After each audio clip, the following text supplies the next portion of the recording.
నువ్వు నా బంగారం నిలవిని నా మనసులో అనుకున్న మాట నీకు మరుక్షణమే అర్థమైపోయింది.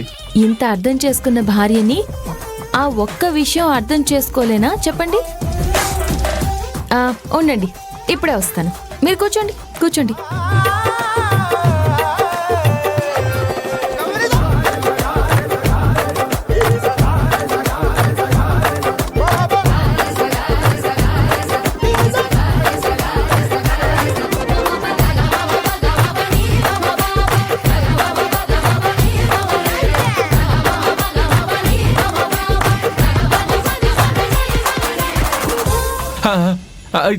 గ్లాస్ తెస్తున్నా.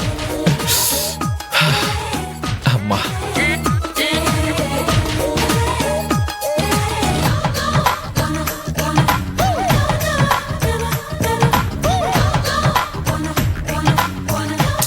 నిలవిని 2 గ్లాసులు పెట్టావేంటి? ఇంకెవరు వస్తున్నారు? మీతో కలిసి తాగడానికి, మీతో కాసేపు తాగుతూ సమయం గడపడానికి ఇంకెవరు కావాలి? నేనుంటే సరిపోదా?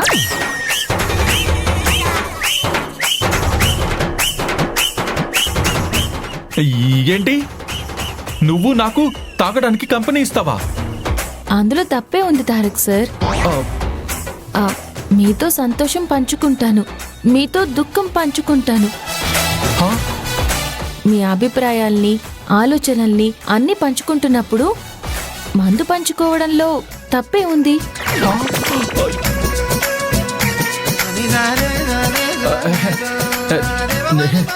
నువ్వు తాగితే ఇంకేమైనా ఉందా?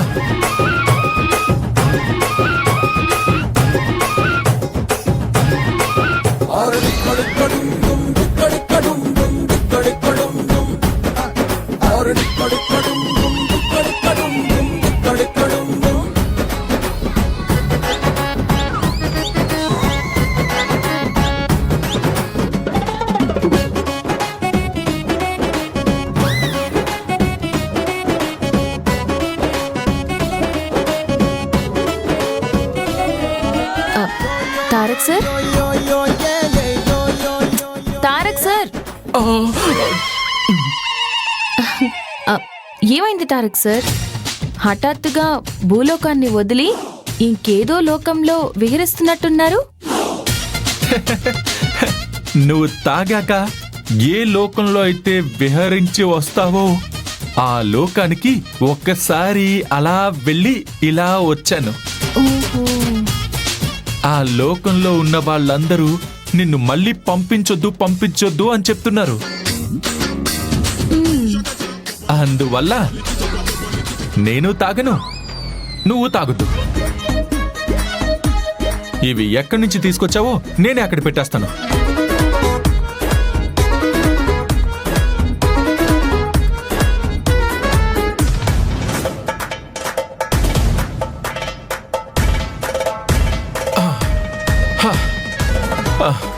వాటితో మనకిప్పుడు పని లేదు. సరే తారక్ సార్, మీరే వద్దన్నాక నేనేం చేస్తాను చెప్పండి? పడుకోండి, ప్రశాంతంగా పడుకోండి. నువ్వు కూడా పడుకో, నేను పడుకుంటా.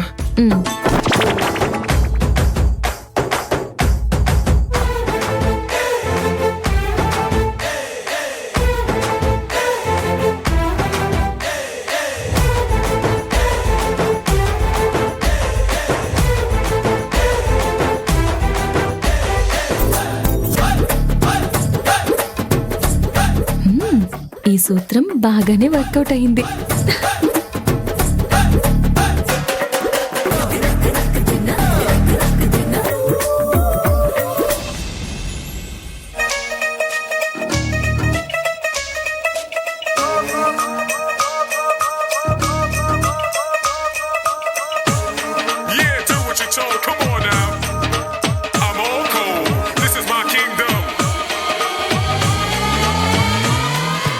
తారక్ సార్, నేను నిద్రపోయాను కదా అని మళ్ళీ ఆ బాటిల్ జోలికి వెళ్ళకండి. మీరు వెళ్ళారా, నేను గ్లాస్ తీసుకుని వస్తాను. Good night. ఏం అక్కర్లేదు, నువ్వు పడుకో నేను పడుకుంటాను. Good night. Good night.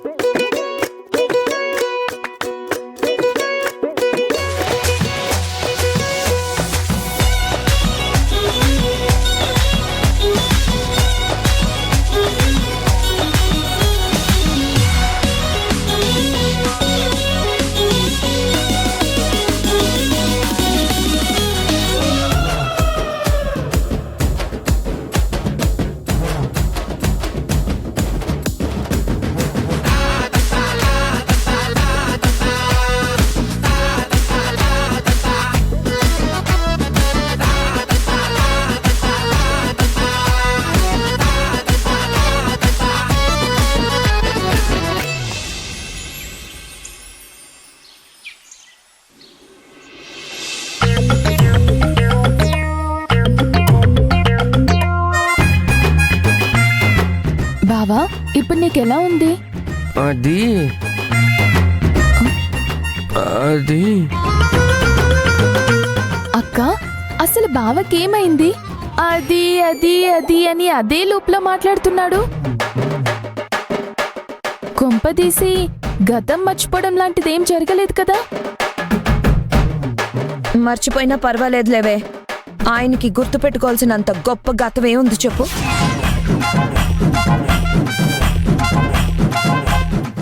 నా నోరు కాస్త మూగబోయేసరికి నీ నోరు బాగా లేస్తుంది. పాపం బావగారు, పని పాట లేకపోయినా ఇంట్లో ఇంకో పనివాడ్లాగా అటు ఇటు ఎంత ఆరాటంగా తిరిగేవాడు. పాపం ఇప్పుడు మూగపోయి ఒక మూలను కూర్చున్నట్టయింది. అమ్మో, ఈ నిమిష మైండ్లో చాలా రకాల ఆలోచనలున్నాయే. ఇది వాళ్ళ అక్క కన్నా డేంజరు. ఏంటి కాంచనా, మీ ఆయన పిచ్చేమైనా కాస్త తగ్గినట్టు అనిపిస్తుందా? ఓహో, అయితే నాకిప్పుడు పిచ్చి పట్టిందా? నేను పిచ్చి పిచ్చిగా ప్రవర్తిస్తున్నానా? ఏమోలే, తగలరాని చోట ఎక్కడో తగిలి అందరితోనూ పిచ్చివాళ్ళ ప్రవర్తిస్తున్నానేమో. ఏమోనమ్మా, ఏదడిగినా సరే అది అది అది అని లూప్లో ప్లే అయిన సాంగ్ లాగా అదే మాట్లాడుతున్నాడు. ఇంకేది గొంతు విప్పి మాట్లాడలేకపోతున్నాడు. పోనీలే, కొన్నాళ్ళైనా ఇలా ఉంటే నాకు కొంచెం మనశ్శాంతిగా ఉంటుంది. ఏంటి, నేను ఇలా పిచ్చోడ్లా ఉంటే ఈ ఇంటికి పిచ్చి ఆనందంగా ఉంటుందా? అయితే ఈవిడి గురించైనా ఈ పిచ్చితనాన్ని వదిలిపెట్టి త్వరగా మంచోడిని అయిపోవాలి. ఏంటమ్మా అలా అంటున్నావు? మరి లేకపోతే మనం సీరియస్గా ఏదో మాట్లాడుతూ ఉంటే సిల్లీగా ఒక పిచ్చి జోకు వేస్తూ ఉంటాడు. మనం ఏదో సాధించాలని మాట్లాడుకుంటూ ఉంటే ఆ ఆలోచన మీద నీళ్లు చల్లుతూ ఉంటాడు.